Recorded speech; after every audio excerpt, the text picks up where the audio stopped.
Hello and welcome to Asian Pulse. I am your host, Crystal Chan. We have an exciting show lined up for you. With COVID numbers rising, our provincial health officer, Dr. Bonnie Henry, locks down the interior health. 2/3 of the daily numbers of infectionists are coming from interior health. Only 5 people are allowed inside the house, while outside the numbers are up to 50. Our health system is swamped with the numbers of people admitted in the hospital due to the rising number of infectionists. Fiji Disaster Relief Society and FCBA have postponed our 51st Fiji Independence Day celebration until further notice. So mark it down. There is no event on October 9th at Kanna Banquet Hall in Surrey. If you have purchased the tickets and paid for it, your money will be refunded. Thank you for understanding. I will be right back after these words from our sponsors. Buying or selling a house is a difficult process. Get Brent Prakash from Saba Realty Limited to find you your dream home, whether it's your first house, upgrading, or investment property. Always at your service with a fast, friendly, and honest opinion. Brent Prakash will guide you through the entire process. Get in touch with him today for a free, no-obligation consultation at 778-840-5866. I understand how important it is to have a place called home, and it's frustrating using your hard-earned money on rent. Vic Prasad can make you a homeowner. Get pre-approved services provided to first-time buyers and new immigrants. You can qualify for mortgage even if you have bad credit. Call Vic Prasad now on 604-306-6647. Vic Prasad is associated with Craft Mortgages Canada Incorporated. I understand how important it is to have a place called home, and it's frustrating using your hard-earned money on rent. Vic Prasad can make you a homeowner. Get pre-approved services provided to first-time buyers and new immigrants. You can qualify for mortgage even if you have bad credit. Call Vic Prasad now on 604-306-6647. Vic Prasad is associated with Craft Mortgages Canada Incorporated. Community Outreach Pharmacy, providing in-home pharmacy services. This includes our specialized diabetes and blood pressure monitoring program, Free blister packing, free deliveries, and an in-home injection service throughout the whole Lower Mainland. Call us at 604-777-5601 for more information. Coming up with Camila will be speaking Ken Hare, counselor in Mission BC, an organization called Swinging of Diversity. So have a look. My guest today is Ken Harar, and he's the counselor with Mission. He's also the founder of Spinning for Diversity. And we have made so many times to get him on board all the way from Mission, but we are very blessed to have him in the studio on the show to talk to him about his life as a politician, as a counselor, and the non-for charity work that he does, which is called Spinning for Diversity. So welcome, Ken. Thanks for having me again, Camilla. Yeah. Thank you so much for coming. Yeah. I know because the Mission, where you do the recording, and Mission is kind of too far away, but I'm so glad that you are able to spare some time Happy and to be be here. able to come and talk to our audience about you as a person and when were you first get elected to the council? 2018. So I ran then, and yeah, it's been a great experience. We've it's hard to believe it's 3 years. We've been in office, and we got one more year, and we got a lot of exciting projects on the go. The city of Mission is growing. Yes. It's a wonderful community to myself and my family, and yeah, it's been very enjoyable, but it's a lot of work, but we're happy to do it. And you have been a resident of Mission. Your parents lived there, went to school there. Yeah. You grew up in Mission. That's correct, yeah. So we come from a pioneer family. Yes. Dad came to Mission in 1952. Mom came in 67. Okay. So we're definitely probably one of the, top Oh. 3 or 4 oldest Old-timers. South Asian families, Yeah. yeah. So we're very deeply rooted in the community, and the community has been very good to us. You're also a writer, contributing writer for the newspaper in Abbotsford. That's right, the Abbey News, I've done that for 26 years. Yeah. And it's about, talking about diversity, but we go a step further with that. We talk about how, race relations, how can we work together as a community? I believe that diversity is just one aspect, but race relations is a different component, or we need to address from time to time where things are not working. And communication is the key. And as you know, Cycling for Diversity, we've been running for 9 years. We've done 150 schools or more now. It's hard to keep track now, we've done so many. But we transformed that into Spinning for Diversity this past year because the schools are due to COVID. But it's been working really well. And it's about the conversation. It's about talking to people's listening to people's stories, you know, and it's working out really well. And this is the first time you run for the council and you got elected as a council.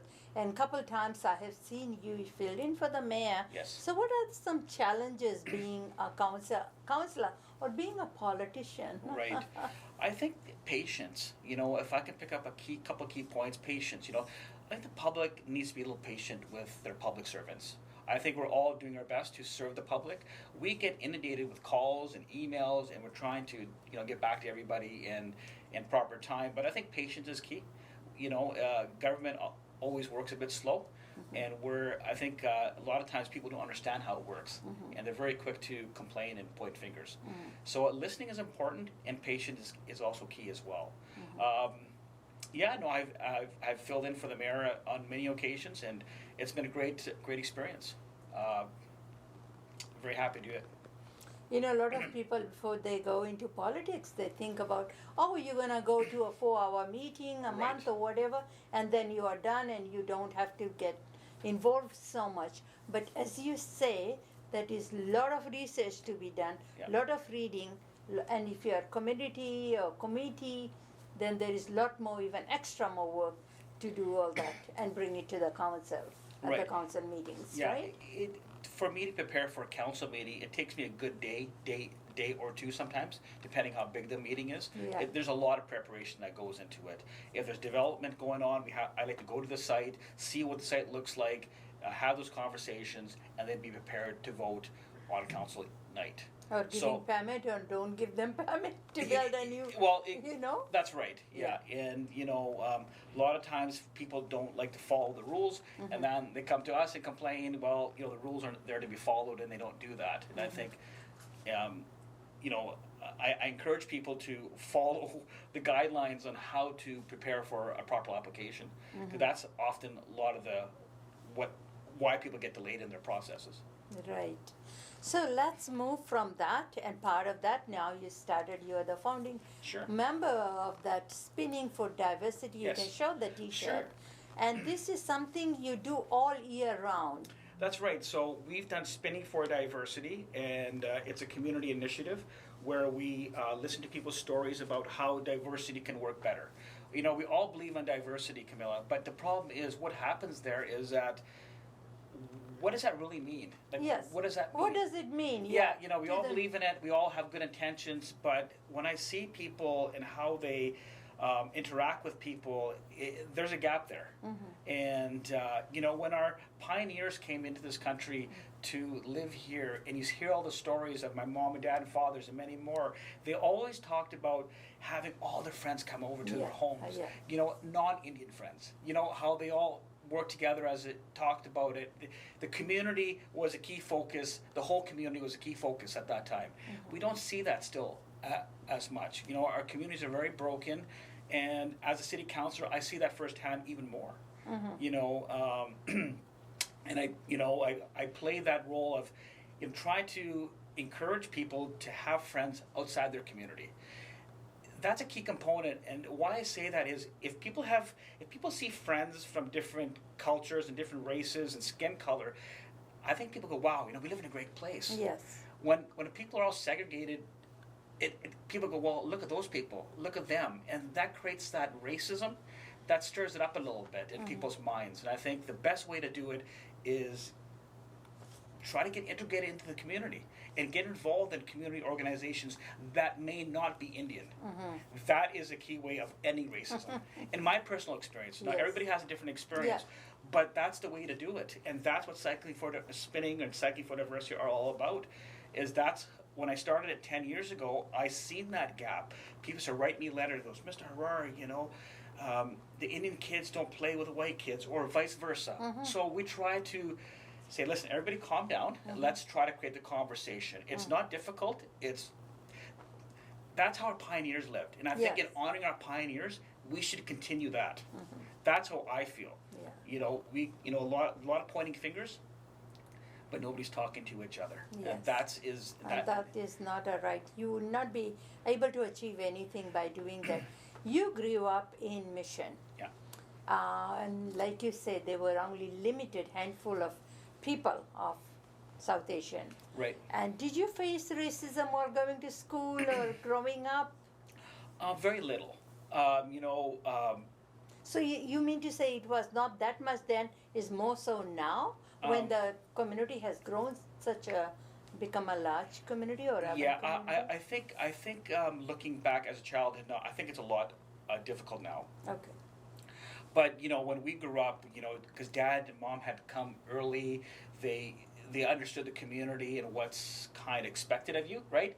They made us aware of that as well. My real name is Kulwinder, Okay. but they call me Ken. Dad goes, we can't send him to school as Kulwinder because it's not going to work, right? It's just not going to work really well. You know, the People kids wouldn't be able to pronounce it. yeah, exactly. They'll be teased and all those things, and I think that the you know, when I look at our, you know, the South Asian community, you know, we've done a lot of amazing things, and I think but to just getting back to your point of racism, I think when my brothers and we were involved in the community and sports, and I think people tend to accept you a bit more when you're involved in sports and activities like that. So it wasn't that bad, but some of the other kids may have faced it. Everybody's experience is a little different than everybody Of else's, course. right? So, but you know, the history of Mission, the Sikh community goes back a long ways. Actually, people originated; they came to Mission, you know, because of the mills The and all first those. settlers, and Yes. you have a nice gurdwara. Yeah, exactly. One of the first gurdwaras in Mission. That's right. Yeah. Yeah. And also our mayor was from Mission. He was Punjabi, Mr. Guriwal, in 1954. Mm. Yeah, so he was a good friend of my dad and probably one of the best ever. So our roots run deep. But there has been racial incidents in the community, and I do even on our term as on council, and they look to me for guidance and Yeah. leadership on that, or what I can do to help. So listening is very important, but action is definitely needed.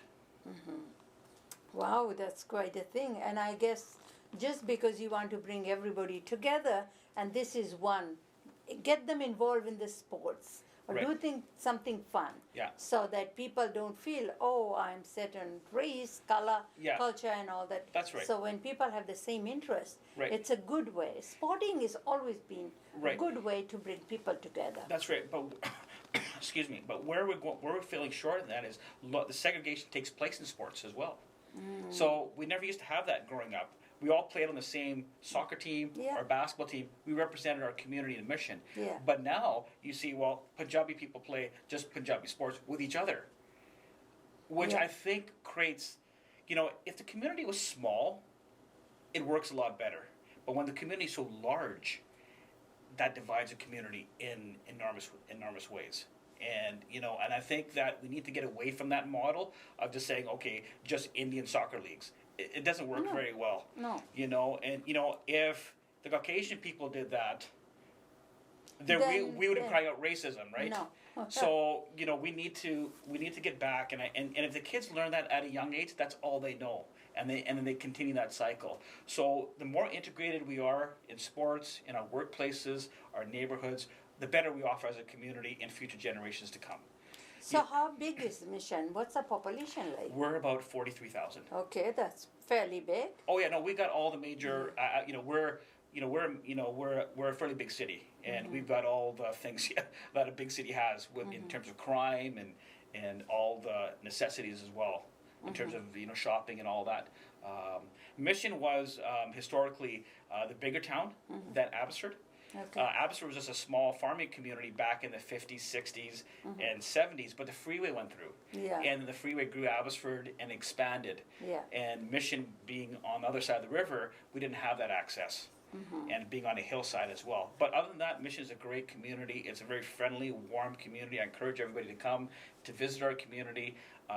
You know, that's what kept me there, our family there, because we believe in diversity. And there are certain people, they don't want to be living in a big cities Sure. and all that. They want a smaller town so they know who the neighbor is. Right. The society that we live in today, we don't know who the neighbor is. Right. We don't know the names of the children and all that. So it's a good way to connect with each other. And I think the way I talk, every time I talk to you, the passion that you have in you, you want to bring everybody together. Sure, exactly. You are one pose they want, we all are the same. Exactly, Right? exactly. And so when you started this group, Yeah. How successful is this? Are you able to follow your dreams or trying to bring the people together? Absolutely. I mean, I've heard of, we've given out hundreds and hundreds of T-shirts Yes. to people, and I see them wearing it around proudly, and they're happy. They talk to their kids about it. You gave And- one to me. I still have it. Yeah. So, we hear the stories afterwards, and Camila, when we started in 2011, it was a one-year project. I thought I'd do the 1 year. Yeah. I didn't have any long-term goals because life's busy, right? Yeah. But I seen what people wanted. They wanted us to do more. And I said, this is a great idea, right? And we continued on, and it was because of the support of the community and the team. We Yeah. all work together, and it's a lot of fun. It's only fun if you do it as a group. Yes. If you do it as a group, then it's a lot of fun. And it's nice to see people successes along the way and people having fun and delivering the message. I've made a lot of friends that I wouldn't have made, and yeah, the spinning for diversity is really, really fantastic. We get on the spin bike. We have 4 or 5 spin bikes. It's videotaped. It's live on Facebook, and we have conversations with people. So we have a little bit of different audience than the cycling because we go to the schools, but the spinning's more on Facebook Live and other social media, and we have a conversation, and we listen to stories that again that are amazing, inspiring for people to say, maybe if at the end of the day, I don't think any one group is more racist than the other. I think everybody has a certain degree of racism inside of them. Yes. You know what I mean? So we need to work from there up. So if we can correct that along the way, I think, it'll be beneficial to everybody, right? Because, everybody says, well, that, they're more racist or, nobody gets anywhere, So there's a lot of self-reflection. Pointing the fingers doesn't do it, because sometimes even we, as human being or even South Asian, we are racist towards each sure. other. When you call South Asian, there are people from Pakistan, Fiji, India, you name it, Trinidad, you name it. We all look the same. Yeah. And if we say we pick on them, and we say, well, look at the way they dress, they eat, Sure. they dance, Sure. they do cultural events and all that. So we need to start working in ourselves Sure. if you want to end racism. Sure, absolutely. You know what? The South Asian community is, they have issues as well they need to be dealing with in terms of racism. Unfortunately, when we look at our pioneers, again, I'll go back there. They weren't like that. They were very adaptable.